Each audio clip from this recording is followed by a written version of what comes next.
ଏକ ଘଞ୍ଚ ଜଙ୍ଗଲରେ ବାବୁସାନ ନାମକ ଏକ କୋକିଶିଆଳ ରହୁଥିଲା। ସେ କିଛି କାମ କରୁନଥିଲା, ଖାଲି ଅନ୍ୟର ଶିକାର ଚୋରି କରି ଖାଉଥିଲା। ଦିନେ ସେ ଜଙ୍ଗଲରେ ବୁଲୁଥିବା ବେଳେ ଏଲିନା ନାମକ ଏକ ସୁନ୍ଦରୀ କୋକିଶିଆଳୀକୁ ଦେଖିଲା। ବାବୁସାନ ମନେ ମନେ ଭାବିଲା, ଆରେ ବାଃ, ଏ ଝିଅ ତ ଏ ଜଙ୍ଗଲର ନୁହେଁ, ବହୁତ ସୁନ୍ଦର ଦେଖାଯାଉଛି। ଚାଲ ଏହା ସହ ବନ୍ଧୁତା କରିବା, ହୁଏତ ପରେ କିଛି ଲାଭ ମିଳିପାରେ।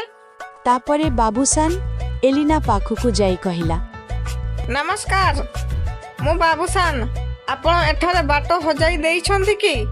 ମୁଁ ଏ ଜଙ୍ଗଲ ବିଷୟରେ ସବୁ ଜାଣିଛି, ମୁଁ ଆପଣଙ୍କୁ ସାହାଯ୍ୟ କରିପାରିବି।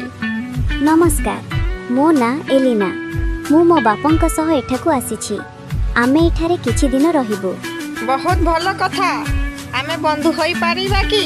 ମୁଁ ଆପଣଙ୍କୁ ଜଙ୍ଗଲର ସବୁ ଭଲ ସ୍ଥାନ ଦେଖାଇବି।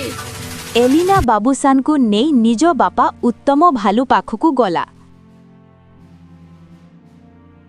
ବାବୁସାନ ଉତ୍ତମଙ୍କୁ ଦେଖି ବହୁତ ଖାତିର କଲା। ପ୍ରଣାମ ମଉସା, ମୁଁ ଏଲିନାର ବନ୍ଧୁ ବାବୁସାନ। ମୁଁ ଆପଣଙ୍କୁ ଏଠାରେ ସବୁ ପ୍ରକାରର ସାହାଯ୍ୟ କରିପାରିବି। ଉତ୍ତମ କହିଲା, ଦେଖ ବାବୁସାନ, ମୁଁ ଶୁଣିଛି ତୁ ଟିକେ ଅଳସୁଆ। ମୋ ଝିଅ ସହ ବନ୍ଧୁତା କରିବାକୁ ହେଲେ ତତେ ଭଲ ପଶୁ ହେବାକୁ ପଡ଼ିବ। ବାବୁସାନ ସୁଯୋଗ ଦେଖି କହିଲା, ମଉସା, ମୁଁ ଏଲିନାକୁ ବହୁତ ପସନ୍ଦ କରେ। ଯଦି ଆପଣଙ୍କର ଅନୁମତି ଥାଏ, ମୁଁ ତାକୁ ବିବାହ କରି ଆପଣଙ୍କ ସେବା କରିବାକୁ ଚାହେଁ।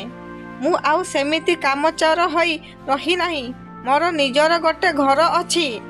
ଉତ୍ତମ କହିଲା, ହଉ ଠିକ୍ ଅଛି, ଯଦି ତୁ ଏଲିନାକୁ ବିବାହ କରିବାକୁ ଚାହୁଁଛୁ, ତେବେ ତତେ ପ୍ରମାଣ ଦେବାକୁ ହେବ ଯେ ତୁ ପରିଶ୍ରମୀ। ଆସନ୍ତା ଶୀତ ଋତୁ ପାଇଁ ତତେ ବର୍ଷକର ଖାଦ୍ୟ ରାସନ ଏକାଠି କରିବାକୁ ପଡ଼ିବ। ଯଦି ତୁ ଏହା କରିପାରିବୁ, ତେବେ ଯାଇ ମୋ ଝିଅ ଏଲିନାକୁ ବିବାହ କରିପାରିବୁ। ବାବୁସାନ ରାଜି ହୋଇଗଲା, କିନ୍ତୁ ସେ ମନେ ମନେ ଚିନ୍ତା କଲା କି ଆରେ ପରିଶ୍ରମ ତ ମୋ ଦ୍ୱାରା ହେବନି। ସେତିକି ବେଳେ ସେ ଶିବାନୀ ଛେଳିକୁ ଦେଖିଲା। ବାବୁସାନ ଶିବାନୀ ପାଖକୁ ଯାଇ କହିଲା, ଆରେ ଶିବାନୀ, ତମେ ଏତେ ପରିଶ୍ରମ କରୁଛ, କିନ୍ତୁ ତୁମକୁ ସାହାଯ୍ୟ କରିବାକୁ କେହି ନାହାନ୍ତି କି? ଯଦି ନାହାନ୍ତି ତେବେ ଶୁଣ, ମୁଁ ତୁମକୁ ବିବାହ କରିବି। ତୁମେ ଯାହା ଖାଦ୍ୟ ଆଣୁଛ ମୋ ଘରେ ରଖ। ଆମେ ଶୀଘ୍ର ବିବାହ କରି ଘର ସଂସାର କରିବା। ଶିବାନୀ ଛେଳି ଖୁସି ହୋଇ କହିଲା, ସତରେ ବାବୁସାନ, ତୁମେ ମୋତେ ସାହାରା ଦେବ, ବିବାହ କରିବ, ମୁଁ ପିଲାର ବାପା ହେବ।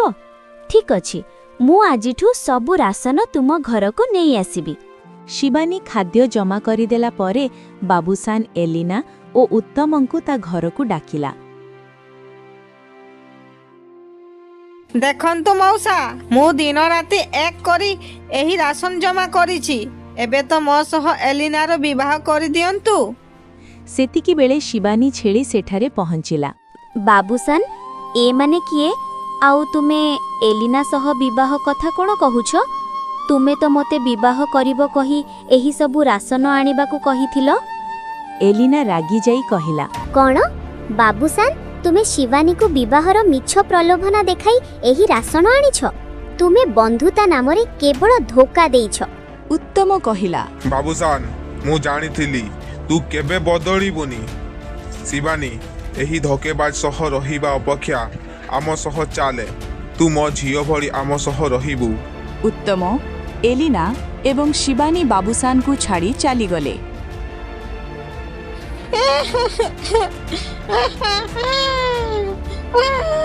ବାବୁସାନ ତାର କାମଚୋର ସ୍ୱଭାବ ଏବଂ ଧୋକାବାଜି ଯୋଗୁଁ ସବୁକିଛି ହରାଇଲା।